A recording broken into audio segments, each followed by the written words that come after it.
అందరికీ నమస్తే. మనం ఇప్పుడు కోట మండలం గుమ్మిరెడ్డిపల్లి గ్రామంలో శ్రీ పెద్దపల్లి గంగమ్మ గుడి 23-24 రోజు ప్రారంభోత్సవంలో భాగంగా ఇక్కడ పెద్దలు మాట్లాడతారు.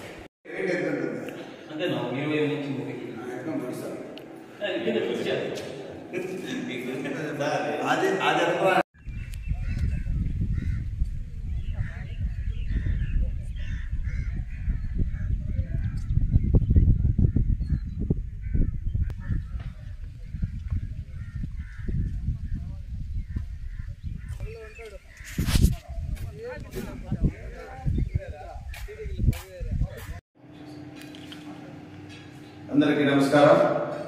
చిత్తూరు జిల్లా వీకోట మండలం పామగానపల్లి పంచాయతీకి సంబంధించిన గుమ్మిరెడ్డిపల్లి గ్రామంలో గత 1000 సంవత్సరాలుగా ఉన్నటువంటి పురాతన దేవాలయం శ్రీ పెద్దపల్లి గంగమాంబ దేవాలయాన్ని పునర్నిర్మాణంలో భాగంగా ఈ గ్రామస్తులు పెద్దలు అందరూ కూడా కలిసి ఈరోజు శ్రీ పెద్దపల్లి గంగమాంబ ఆలయాన్ని పునర్నిర్మాణం గావించడం జరిగింది.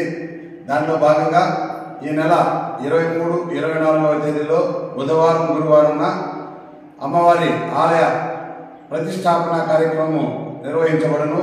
కావున పంచాయతీలో ఉన్నటువంటి ప్రజలందరూ అదేవిధంగా మండలంలో ఉన్నటువంటి ప్రజలందరూ కూడా ఈ యొక్క దైవ కార్యక్రమానికి వచ్చేసి అమ్మవారి కృపకు పాత్రలు కావాలని ఆలయ ధర్మకర్త మండలి ద్వారా గుమ్మిరెడ్డిపల్లి గ్రామస్తుల ద్వారా అందరినీ కోరి ప్రార్థిస్తున్నాం. ఈ యొక్క కార్యక్రమాన్ని అందరూ కూడా చేరి విజయవంతం చేసి అమ్మవారికి ఒక పాత్రలు కావాలి. ముఖ్యంగా గ్రామంలో ఉన్నటువంటి గ్రామ దేవతల యొక్క విశేషమైనటువంటి అనుగ్రహం ఉండాలి. ప్రతి గ్రామానికి కూడాను మనకు కాశ్మీర్ నుంచి కన్యాకుమారి వరకు కూడా ప్రతి ఒక్క గ్రామంలో కూడా గ్రామ దేవతలు చాలా విశేషంగా పూజలు అందుకుంటుంటారు. అందులో భాగంగా ఇదే విధంగా ఈ గ్రామంలో కూడా పురాతనమైన దేవాలయం 1000 ఏళ్లుగా ఇక్కడ ఉంది అని చెప్తుంటారు. చాలా విశేషమైన అమ్మవారి యొక్క మహిమ ఇక్కడ. అదేవిధంగా రేపటి రోజు తెల్లవారుతో బుధవారం తెల్లవారుతో అమ్మవారి యొక్క అనుగ్రహంతో ఈ కార్యక్రమం ప్రారంభం అవుతుంది. గోపూజ, గంగ పూజ, స్వస్తివాచన, గణపతి పూజ, ఈ యొక్క కార్యక్రమాలు వేదిక కార్యక్రమాలన్నీ కూడా జరుగుతుంది. అదేవిధంగా బుధవారం సాయంకాలం విశేషంగా గణపతి హోమం, వాస్తు హోమం, దేవతామూర్తుల యొక్క విశేషమైనటువంటి అధివాసాలన్నీ కూడా జరుగుతుంది. అదేవిధంగా అమ్మవారి యొక్క ప్రతిష్టాపన బేస్వారం నాడు తెల్లవారి శుభముహూర్తంలో ప్రాణ ప్రతిష్టాపన, కుంభాభిషేకము విశేషంగా జరుగుతుంది. ఈ కుంభాభిషేకాన్ని ఎవరైతే వీక్షించి తరిస్తారో వాళ్ళందరికీ కూడా అనేకమైన గ్రహ బాధలు కానీ నీటి బాధలు కానీ అన్నీ కూడా నివృత్తి అవుతుంది అని శాస్త్రాలు విశేషం గండాపదంగా చెప్తుంది. అదేవిధంగా కుంభాభిషేకం అయిన తర్వాత అమ్మవారి దర్శనము విశేషమైనటువంటి ఫలితాలు ఇస్తుంది. ఎవరైతే తమ ఇంట్లో ఈ కార్యక్రమాలు చేసుకునే కాదు, ఎందుచేత నవగ్రహ జపాలు కానీ హోమాలు కానీ ఇవన్నీ చేసుకోవాలంటే ఖర్చుతో కూడుకున్నటువంటి కార్యక్రమాలు. అదేవిధంగా అంత నిష్ఠగా చేసేది కూడా ఇబ్బందిగా ఉంటుంది. అదేవిధంగా ఇక్కడ వచ్చి అమ్మవారి యొక్క కార్యక్రమంలో పాల్గొని అమ్మవారి యొక్క కృపకు అందరూ పాత్రలయ్యి ఆ కుంభాభిషేకము విశేషమైన అమ్మవారి యొక్క దర్శనము, మహామంగళారతి, తీర్థ ప్రసాదాలు తీసుకోవడం వల్ల విశేషమైన ఫలితం కలుగుతుంది.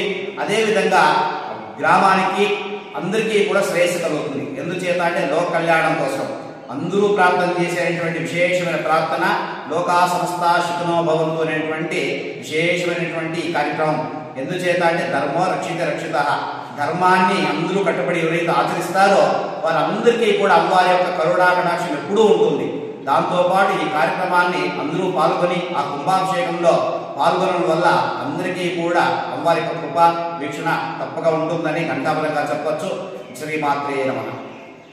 ఈ యొక్క దేవాలయ నిర్మాణాన్ని పురుషోత్తం నాయుడు గారు ముందు నుండి తన వంతు దేవాలయానికి కావాల్సినటువంటి సహకారాలు అందిస్తూ అన్నీ కూడాను ఈ కార్యక్రమం చిన్న విషయం కాదు. ఎందుచేత అంటే దేవాలయ ప్రతిష్టాపన అనేది జన్మజన్మాల సుకృతం.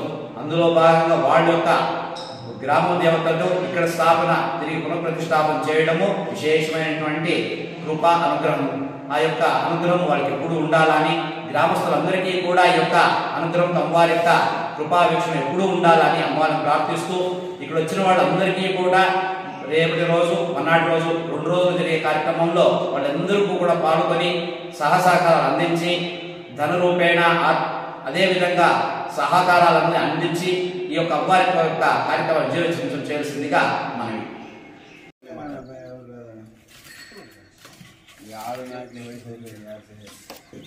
ఇక్కడ చెప్పినాం స్వామి ఇది ఎస్ఎస్ లోపల ఇప్పుడు ఒక 2 ఇంచులు